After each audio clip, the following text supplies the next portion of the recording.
Good morning. My name is Riva Guimon. My pronouns are she, her. And this is my reflection on our last common read on white supremacy. Over the past couple of years, Ellis Vance and I have been partners in facilitating 4 common reads, all with the topics on racial issues. Our common read experience from Mistakes and Miracles and the folks that joined us took Ellis and I to become more passionate about our next read to delve into the ideal of more intercultural congregation. Ellis, being on fire, committed us to Robin DiAngelo's award-winning book on white fragility, a white woman whose worldview on racism changed once she partnered with people of color to go into the business world to train on diversity and learn the extreme fragility of white America on the topic of racism. Robin DiAngelo bluntly describes white privilege and how she has benefited personally from being white, as does every other white person in America. She sets a platform of white fragility for those who deny racism and even some who sees themselves as victims, enough to make a person of color cringe. DiAngelo shares in one of her videos there's a loss in her childhood by not being taught there was never any inherent value in the perspective or experience of people of color in her life. Over 20 people showed up for our common read, and we met 4 consecutive weeks for 2-hour sessions. Ellis did a great job setting up the agenda each week with powerful videos to drive our discussions. The dynamics of the group were a few of us of color and mostly white participants. I share that because most of my conversations about racial issues are within my family or with a safe group whom I'm certain are like-minded. I do keep it safe, mostly with people of color. After each person introduced themselves and shared their reasons for being there, for attending, I learned there was an intentional desire in moving forward in their own personal journey on racial issues, and I felt safe.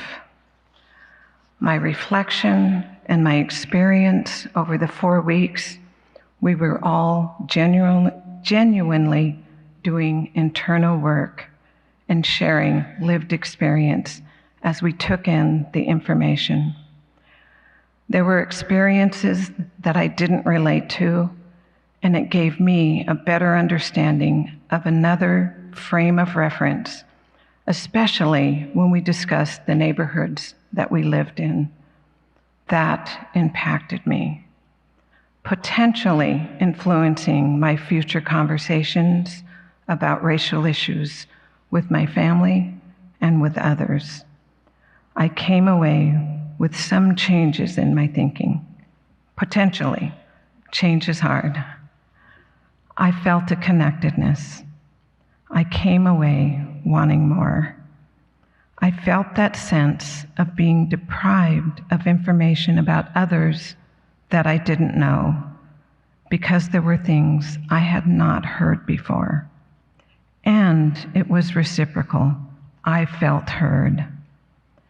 These were not intellectual conversations, and I didn't want that. I didn't want it to be an intellectual conversation. They were deep discussions. This group had an eagerness to continue to grow in the kind of discussions that is never done. And so they were courageous in the group to keep going. One of our statements that comes from the book, Mistakes and Miracles, is, we're stumbling in the right direction.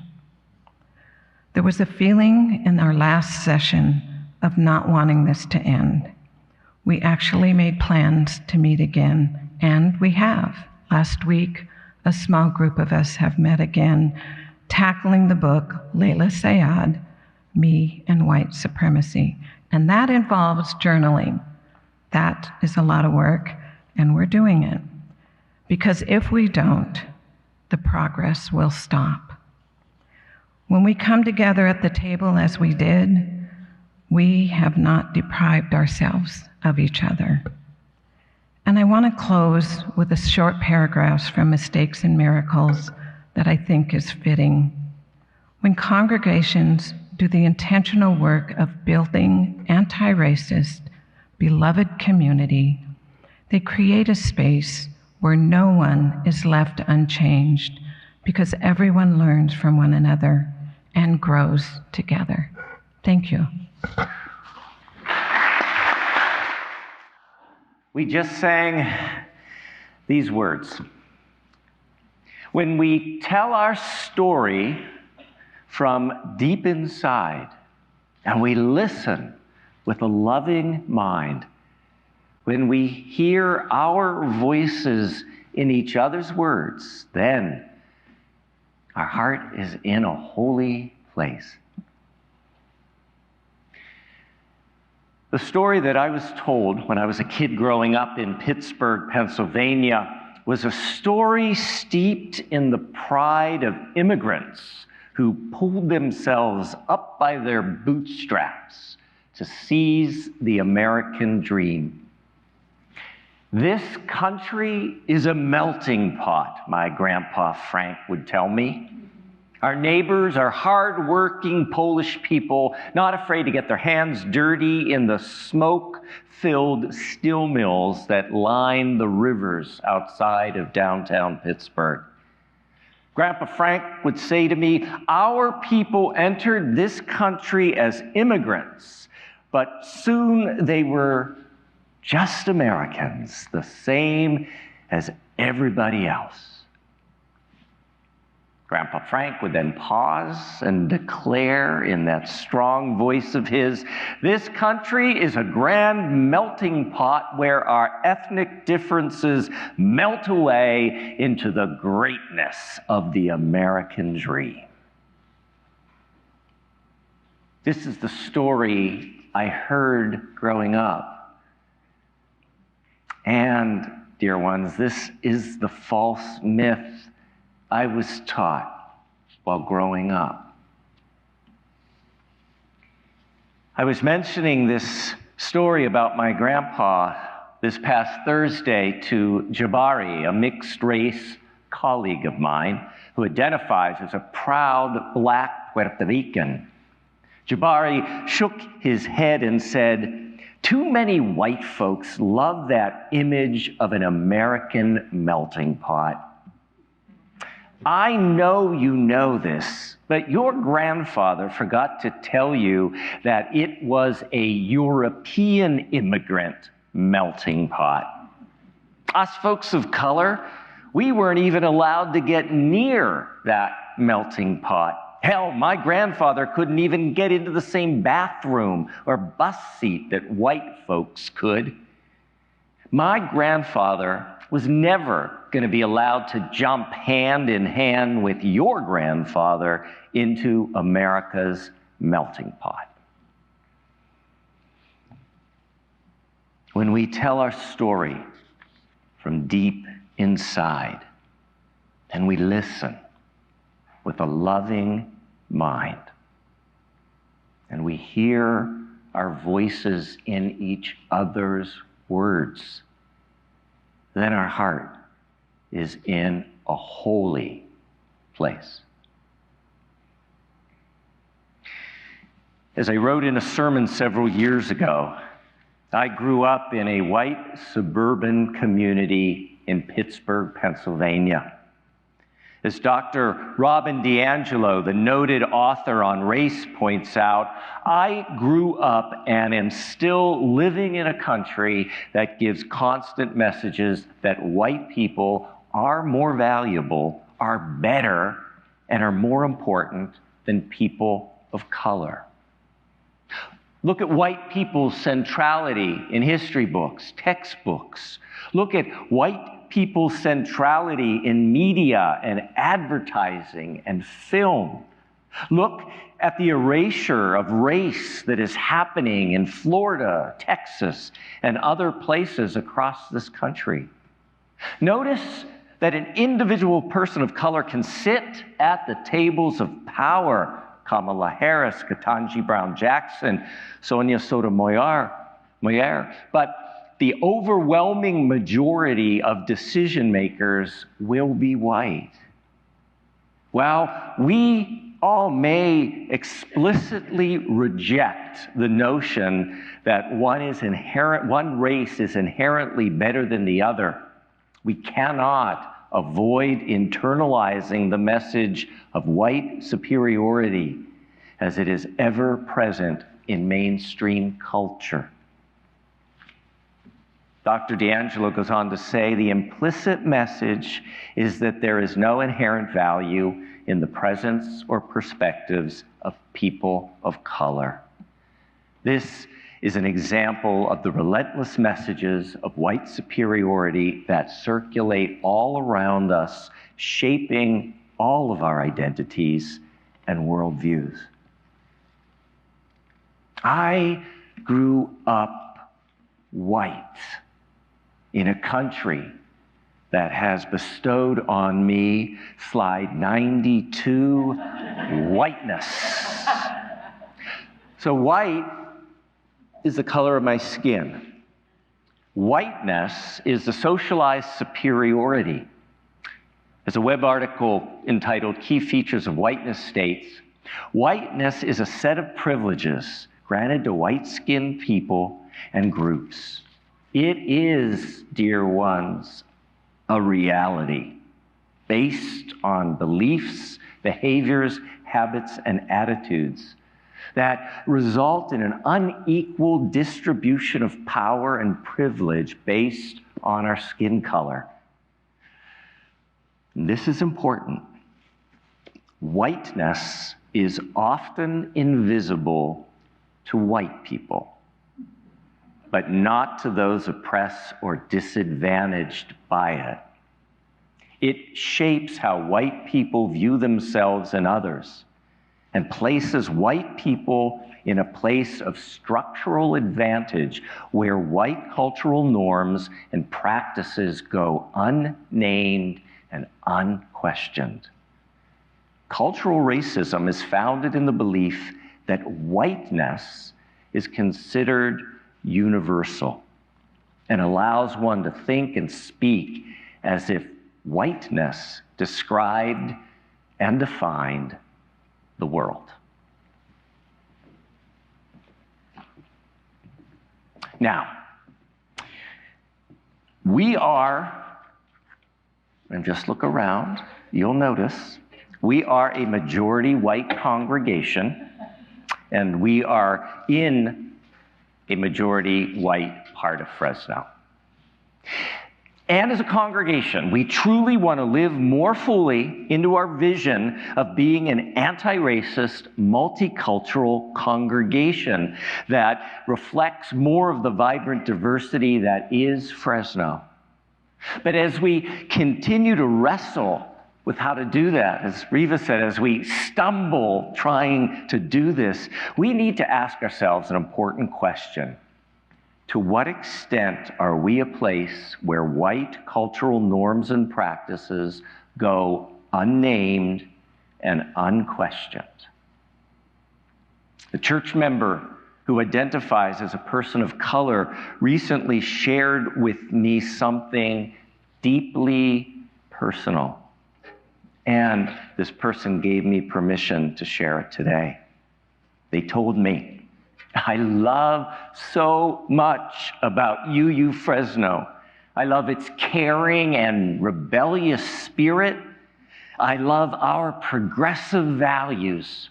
I love our Black Lives Matter banners and pride flags and Planned Parenthood posters.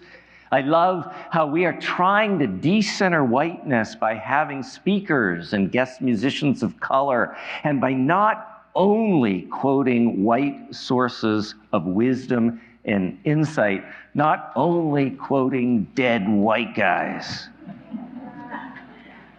But I also feel that as a person of color, for me to feel truly accepted here, I need to code switch. I need to talk white, walk white, and be very careful not to say anything about race that might make someone who is white feel uncomfortable.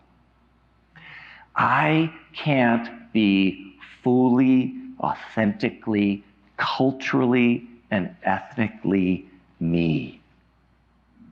That's the way it is in any majority white space.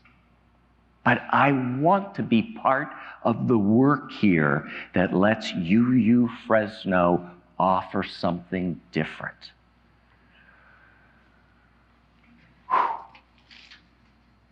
I often say that Unitarian Universalism welcomes all of who we are. We aren't asked to leave any part of ourselves at the door. We can bring in all our questions, all our doubts, and all our answers. We can bring in all of ourselves and be celebrated for who we are. But as we just heard, that isn't the experience of some persons of color. Which means that we aren't fully yet living into the values and principles of our Unitarian Universalist faith. It's not to make us feel guilty, it's to give us an opportunity. It just means we've got some learning and we've got some growing to do. We are a majority white congregation in a majority white part of Fresno. And we truly want to live more fully into this vision of being an anti-racist, multicultural congregation that reflects the vibrant diversity of Fresno. But as we wrestle, as we stumble with how to do this, we need to ask ourselves, to what extent are we a place where white cultural norms and practices go unnamed and unquestioned?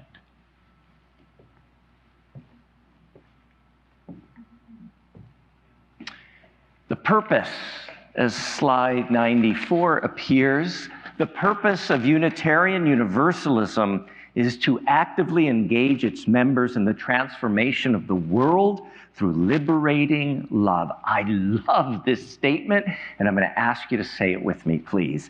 The purpose of Unitarian Universalism is to actively engage its members in the transformation of the world through liberating love. Church is not a spectator sport. It is an active, roll up your sleeves, get to know each other, let's work to create change kind of place. If this church is doing what it should be doing, no one who enters here should leave unchanged. We want to be changed by each other. As Riva told us just a few minutes ago, church members Riva and Ellis have been facilitating multiple book discussions with the goal of creating spaces that are safe enough, courageous enough to have authentic and vulnerable conversations about race. Riva and Ellis got excited lately. And if you ever see Riva and Ellis excited, you're going to get excited as well. They got excited, as we heard, by the depth of conversation that was happening in the groups that they were facilitating. But they also got excited by a new word and a new concept, and Ellis said, I won one of your sermons in the church auction, and I want you to preach a sermon that ultimately ends up talking about this new word and this new concept. They got excited when they learned there is a difference between being, slide 95, multicultural and intercultural. Could we just say those two words? We won't explode, I promise you. Multicultural, intercultural. They learned that the first word is passive, the second word is active, and more than active, that second word can be transformational. According to the Spring Institute of Intercultural Learning, Slide 96. Multicultural refers to a group that contains several cultural or ethnic groups. People live alongside each other, but each cultural group does not necessarily have engaging interactions with each other. And that's what we've been stating is our goal, to live more fully into becoming a multicultural congregation. That doesn't sound terribly transforming to me. But, slide 97, intercultural describes a group in which there is a deep understanding and respect for all cultures. Intercultural communication focuses on the mutual exchange of ideas and cultural norms and the development of deep relationships. In an intercultural group, no one is left unchanged because everyone learns from one another and grows together. Could we say that last sentence together? It's a juicy one. In an intercultural group, no one is left unchanged because everyone learns from one another and grows together. In their book, Mistakes and Miracles, Unitarian Universalist Nancy Palmer Jones and Karen Lynn suggest that these definitions lift up a crucial distinction. Congregations, they write, that long to be diverse may succeed in creating a community in which folks with different racial, ethnic, and cultural identities live alongside each other. But, they write, without intention, training, and practice, these congregations may not achieve the engagement and understanding that recognize systemic differences in power and that truly celebrate cultural differences and similarities. In other words, without intention, training, and practice, congregations won't get to true community. Without intention, training, and practice, a congregation won't become a beloved community. We still have work to do, dear ones. That's why on Saturday, May 4th, we are inviting everyone who is a member or friend of the congregation to come together for a workshop entitled A Community of Communities, Exploring Diversity, Growth, and Belonging, led by Unitarian Universalist Paula Cole-Jones, a leading facilitator of congregational transformation around diversity, equity, and inclusion. Unlike the state of Florida, Unitarian Universalists believe DEI learning is not just a good thing, it is a necessary thing. It is a spiritual thing. Because as Unitarian Universalists, we truly believe that when we tell our stories from deep inside and we listen with a loving mind and we hear our voices in each other's words, then our heart is in a holy place. This is how we create beloved community. Reverend Gary Smith, a Unitarian Universalist minister, writes, as Unitarian Universalists, ours is a shared ministry, a giving and a receiving. We tell one another our stories, our innermost thoughts, and we seek to listen, if we can, with sensitivity and purpose and love. Unitarian Universalists do not live creeds or theologies. We live lives. We are engaged with real events and people. The spiritual center of our lives is not to be found in a faith, no matter how cherished or revered. It comes, rather, out of the openness and honesty of true engagement, the courage and the pain and the love we experience with one another. Sometimes that openness is searching and doubting, confused or serene, ambivalent, or empowered, but it is an openness nonetheless.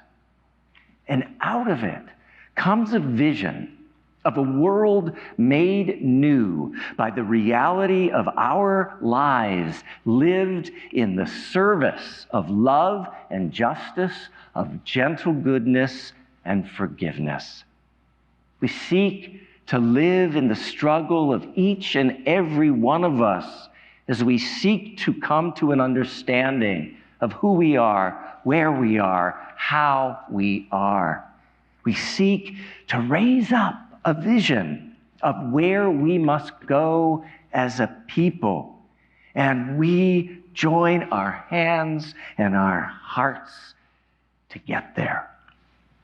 Because we know when we tell our stories from deep inside and we listen, we truly listen with a loving mind, and we hear our voices in each other's words, then our hearts create a holy place.